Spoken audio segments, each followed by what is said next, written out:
So, kasama po sa inyo lahat. Ang bukas ni Pedro Taduran, magandang laban po bukas. Mapapanood nyo kasi ganda yung part na yun. Magandang laban po bukas. Thank you, Champ.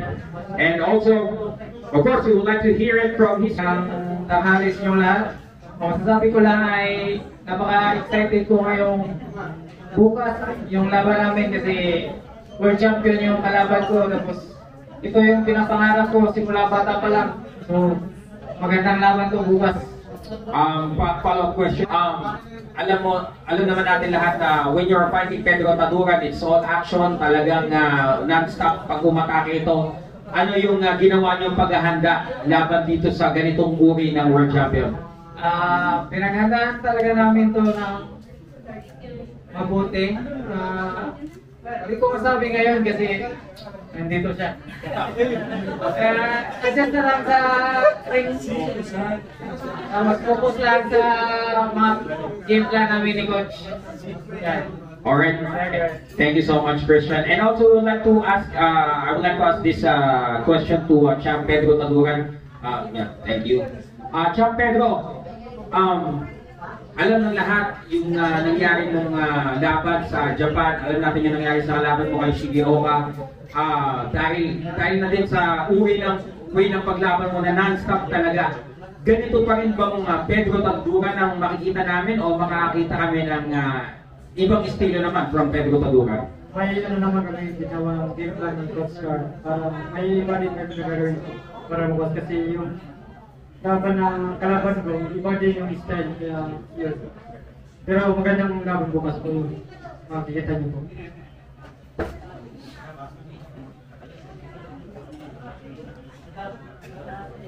And also, Champ, may mensahe ka ba dun sa nakalaban mo na si Jinjiro Shigeoka? Alam natin yung pinagkagaanan niya ngayon. Ngayon, didepends ka uli ng title mo. Anong mensahe mo dun sa former opponent mo? Masasabi ko dun sa nakalaban ko ay sana bumalik pa siya ng mas malakas kasi yung vaccine nandiyan lang yan para pwede pa siya makapaglaro. Basta pwede pa siya mabuti. Very happy, ladies and gentlemen, the champ Pedro Taduran with his message with his former opponent, Jinjiro Shigeoka. And now, ito naman, our supporting main event for tomorrow's card. Ito, ang dami din nag-aabang. Two of the most hard-hitting Filipino contenders maglalaban bukas. Miel Fajardo versus Esnet Domingo. Let's hear it first from Miel Fajardo. Champ, pwedeng pakiabot ang mic kay Miel. Miel, alam ng lahat na talagang bentahin mo yung lakas mo, no? And doon ka nakilala talaga. Ngayon, kalaban mo si Esnet na kilala ding malakas. Ano ang aasahan natin ng mga boxing fans bukas sa laban niyo? Magandang araw po sa inyong lahat. Masasabi ko lang po sa laban namin na magandang laban daw kasi pinaghandaan ko ito ng mabuti kasi alam ko mas malawak yung experience ng mga kalaban ko may test sa akin kasi mas nauna siya sa akin. Kaya yun, pinaghandaan namin ng mayos. Kita lang sa laban bukas. Good luck. There you have it, ladies and gentlemen, and Miel Fajardo. And also, we would like to hear it from his opponent. Sabi nga ni Mel, no, very experienced and also a hard-hitting.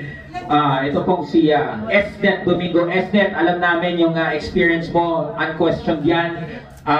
Napakarami mong experience compared sa mga makakalaban mo ngayon. But he is very known for his power. Pinaghandaan mo ba itong power niya? Yes, of course. Magandang katanghali sa lahat, lalo na sa ating mga social media na nandito ngayon. Pinagandaan ko din itong laban na to kasi syempre alam ko din, kilala ko din si Billy, isa din sa may respeto partner, kaya mas bukas abangan nyo, maganda yung ipapakita namin sa inyo na laban ni Mel Fajardo. So maraming salamat po sa mga sumusuporta. Thank you so much, Champ Esnet. And of course, we would like to call on ito pong ating our fighters who are fighting for the IBF Vacant Pan Pacific Bantamweight title. First, we would like to hear it from Sagar Chauhan. Sagar? Sir Sagar, here.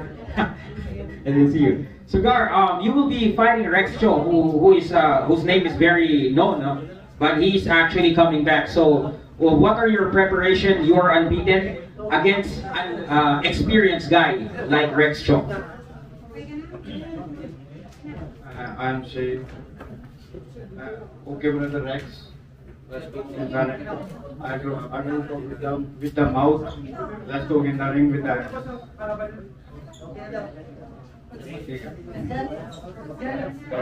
All right, thank you. So less talking, he will do it in the ring, inside the ring. So Rex Cho, the famous Rex Cho. So Rex, we're very happy to see you again. You just fought, I think, 2 months ago or a month ago, and now you're very active. Now you'll be fighting again in our tomorrow's big card. So Rex, you are very experienced against an unbeaten guy like Cigar Chohan. So what are your plans? Why do you select a guy who is unbeaten in your comeback fight?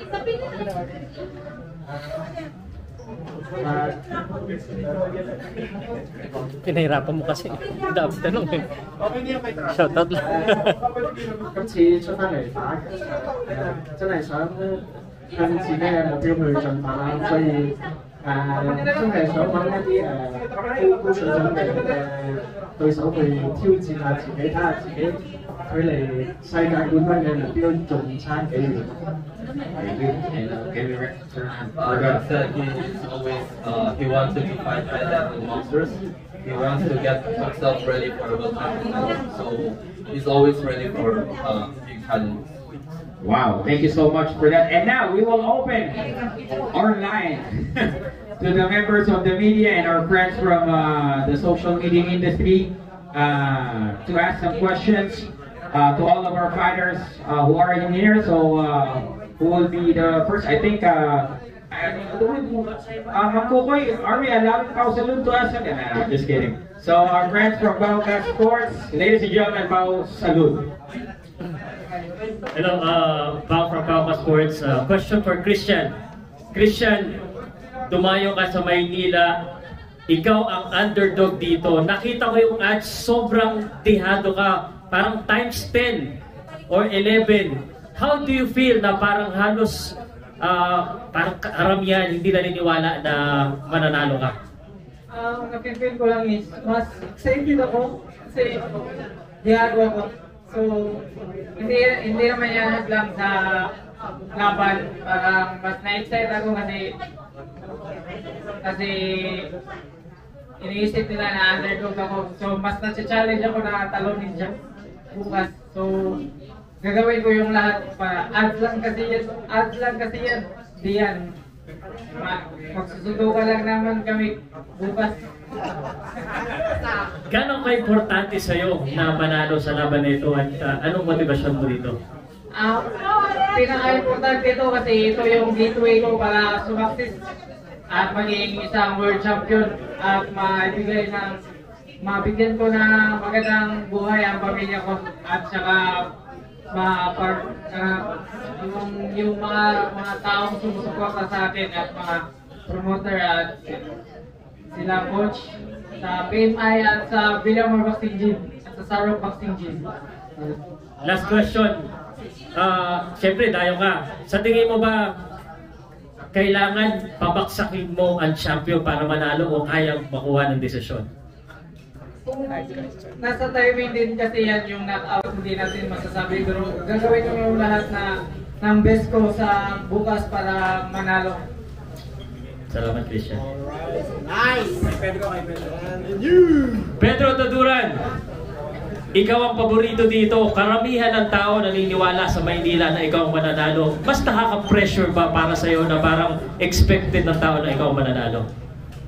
Yan po, mas kong gagalingan bukas kasi yung mga nagsusupport sa akin, ay ako rin na yun sila. Kaya papatunayan ko rin na yung pagsusupport nila sa akin. Magandang laban ng bukas. Siyempre, Pedro, kilala ka namin for being really aggressive. At sa tingin mo ba kailangan mong ng knockout para ipakita na talagang ikaw ang pinakamalakas sa minimum weight? hindi ko yung masabi na basta may game plan kami ni Coach Carl na ginawa kaya may titingan na lang. Okay, dahil ikaw ang champion. Pag champion ka na ba, ano ba bang motivasyon mo? Kasi nakuha mo na yung belt eh. Ano bang nasa isip mo? Gusto ko bang maging yung mas sa world champion mas manatili sa akin yung belt kasi pinaghirapan ko kaya ko pang sipagan na. Thank you, Pau Salud. Next, Winter TV. So, Winter from Pauka Sports. Esnet naman. Sabi ni Oscar Colyaso, Intro na naman yung sunset. Bukas sa laban mo, sinabi niya isang Winter. So, gusto ko pakita bukas ng impressive na performance kasi gusto niya ng unification point sa'yo. Oo naman, basta yung lahat mo na magaya, ibibigay ka talaga. Kasi lahat na binagyan ko namin sa training, ipapaganda. Manood daw sa Oscar Colyaso. So, ngayon, tatanungin ko naman si Miel Pajardo. So, of course, parehas kayo ni Esnet Domingo na knockout artist. Sa tingin mo ba magbabagsakan kayo bukas? Sa tingin daw magbabagsakan bukas. Yan. Sa tingin ko lang, bagsakan kasi may lakas rin yung kalaban ko tsaka kami nag-iinsayo rin. Kaya, sinong matamaan? Sumasagot ah, sumasagot ah. Di pa tinatanong, sumasagot na talaga. Alam na. Sino matamaan? So now for Rex Chong. Rex, if you win this fight, among the bantamweight champions, who do you want to face next in the World Championship?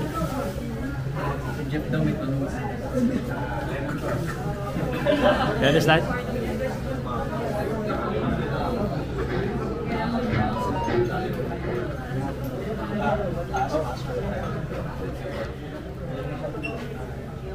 希望即係如果贏到呢場比賽之後，希望贏到呢場比賽之後，嚟緊嘅目標係會對馬須發展手。Rex wants Tenshin Nasukawa. Tenshin Nasukawa. Okay, thank you so much, Winter TV. Anyone from the Sir Nick Gyoko? Daily Tribune, Sir Nick Gyoko. So, good morning. Pedro, kanina nung nag-face off kayo, halata yung height advantage, no? Talagang hindi lang 1 o 2 inches yung... Paano mo pinaghandaan yung ganitong klaseng kalaban?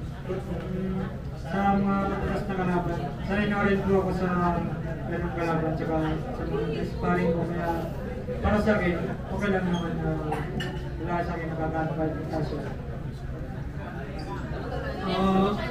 Ano nakikita mong gagawin niya? First round pa lang. Siguro, puntos, siguro siya. Kasi mataas siya eh, takbo-takbo. Sa'yo wala namang pagbabago yung style mo? May ano din kami na Coach Carl, pinagplanuhan kung paano gagawin ng game na bukas. Okay, Christian. 12 fights, undefeated.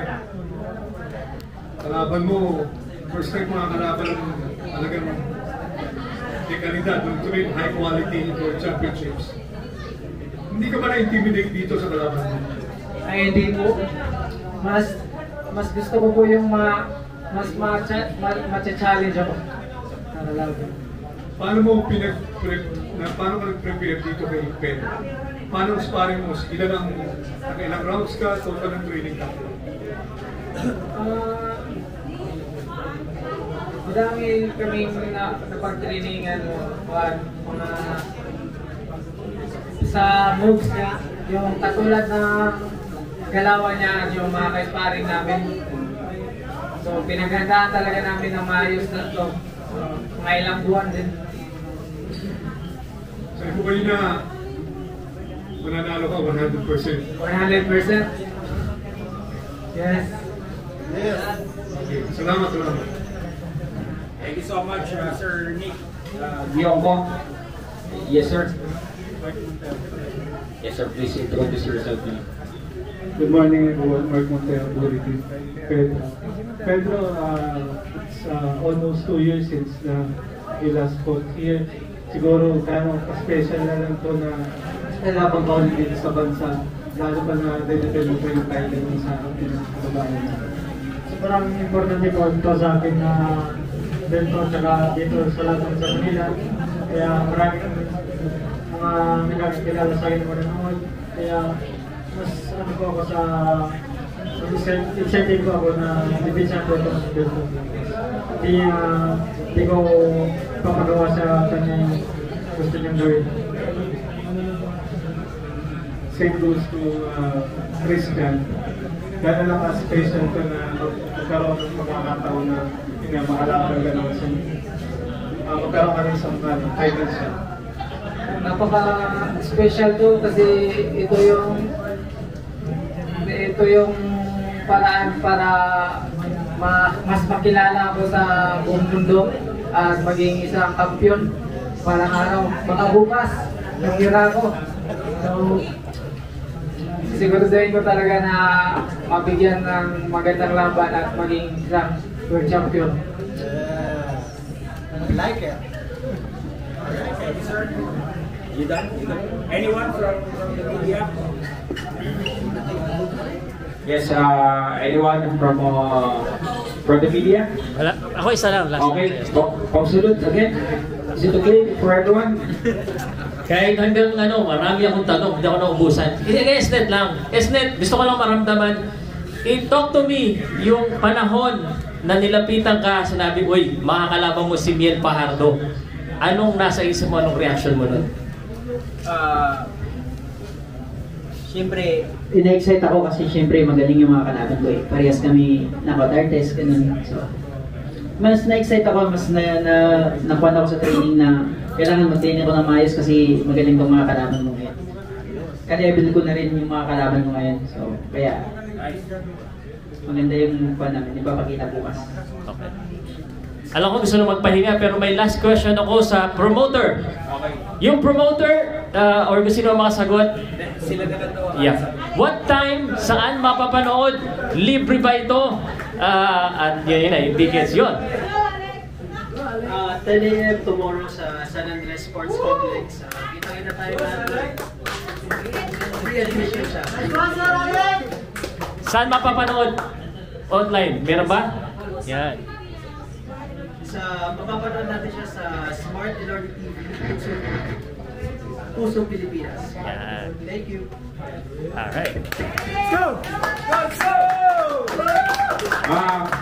Are there any other questions before I let our promoters to do their parting words po? Going once? Going twice? Sir, meron po kayong mga final message? Yeah, so sobrang saya na makasa natin tong card na to na puro high level yung mga boxers natin. So masaya tayo na may nakasa tayong mga magandang match for the Filipino fans. So good luck to all boxers tomorrow. There you have it, ladies and gentlemen. Once again, this is Pedro Tadugan versus Christian Balunat for the IBF Minimum Weight World Championship. Tomorrow po yan sa San Andres Gym, Manila. 10 a.m. po tayo magsisimula. At syempre, very stacked cards. Action-packed po ang ating mga undercards. Syempre, nandito din po lalaban sila Leonard Zarcon, AJ Pasiones, at marami po pong ibang exciting undercards. Maraming salamat. Kita-kits po bukas.